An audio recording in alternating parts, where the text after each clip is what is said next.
नमस्कार दोस्तों, मैं बीएन झा स्वेच्छादान फाउंडेशन से।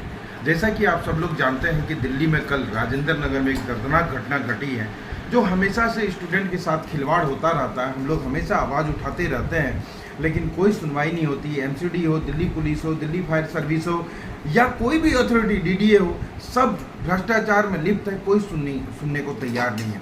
और हर मीडिया पे एक ही बात देख रहा हूँ कि सब कह रहे हैं कि 3 मौतें हुई, 3 मौतें हुई, 3 मौतें हुई है। मैं इससे वाकिफ नहीं रखता हूँ। 3 मौतें नहीं हुई है। आपको बता दूं कि सुबह राजेंद्र नगर से लौट के आया, हम अपने साथियों के साथ सुबह तक वहाँ मौजूद थे और हमने मंजर देखा है। हमने वो मंजर देखा है कि स्टूडेंट किस तरह से परेशान था।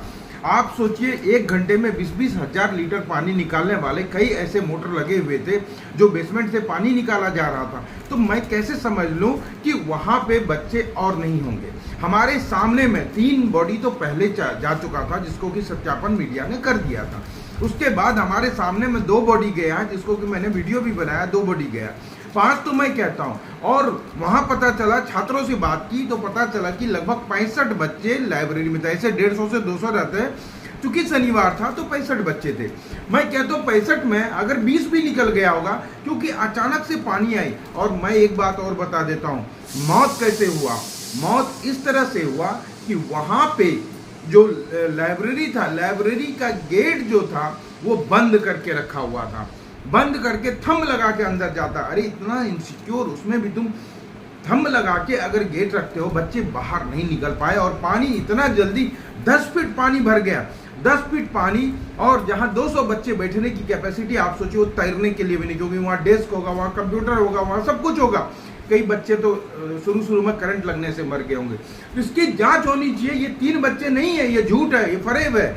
वहाँ हमको लगता है बहुत बच्चे मरे हैं, जिसको छुपाया जा रहा है। और हम लोग इनको, इस लड़ाई को अंतिम तक लेके जाएंगे और छात्रों को न्याय दिलाकर। ये सिर्फ एक माँ की कोख नहीं उजड़ी, ये कई माँओं की आशाएं टूट गई है।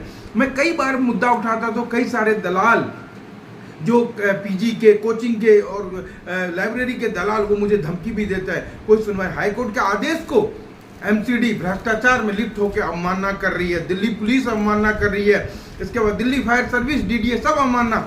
और यहाँ आपको पता है कि क्या होता है, राजनीति में सिर्फ लिपापोती होगा, बच्चे को न्याय नहीं मिलेगा। आप करोड़ रुपया दे देंगे, लेकिन करोड़ से वो बच्चे लौट के नहीं आएंगे।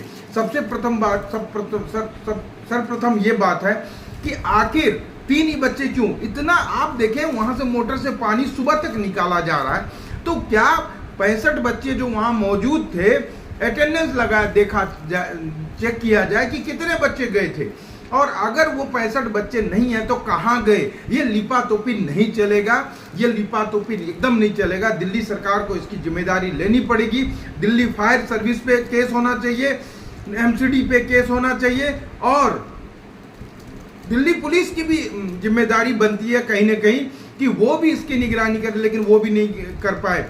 और जो दिल्ली जल बोर्ड है, उस पे भी जिम्मेदारी बनती है कि आखिर पानी यहाँ घुसा कैसे। स्टूडेंट में त्राहिमाम है, डर है, सब कुछ है। स्टूडेंटों ने कहा 6-6, 7-7 मंजिल पे पीजी बना के छोटे छोटे केबिन में रखा जा रहा है।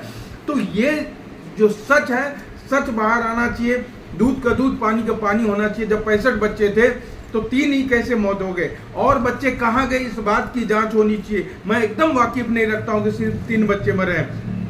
मैं इस पे एकदम मतलब सोच नहीं पा रहा हूँ कि इतने बच्चे जब अंदर थे तो वो बाहर निकलते हुए बच्चे को नहीं दिखाया। और जिस समय हम लोग वहाँ पहुँचे थे, वहाँ ऊपर श्री राम कोचिंग था, पता चला कि वहाँ 200 बच्चे ऊपर रात में 12-1 बजे तक थे, क्योंकि नीचे नहीं आ सकते थे, आने नहीं दिया था, क्लासेस चल रहे थे। 400-500 बच्चे की क्लासेस चलती है। सबको बंद कराना चाहिए, चाहे वो मुखर्जी नगर हो, चाहे लक्ष्मी नगर हो, चाहे वो राजेंद्र नगर हो, या उत्तम नगर, या दिल्ली के साउथ दिल्ली हो। सब जगह ये अवैध रूप से जो चल रहा है, इसको बंद कराना पड़ेगा। घरों में जो चल रहा है, इसको बंद कराना पड़ेगा। छात्रों को सुरक्षा देना पड़ेगा। अगर नहीं दिए तो हम लोग ईंट से ईंट बजा के छात्रों के हक का मांग करेंगे, और हम लोग कानूनी रूप से इसको अंतिम चरण तक ले जाएंगे। जय हिंद, जय भारत, सत्यमेव जयते।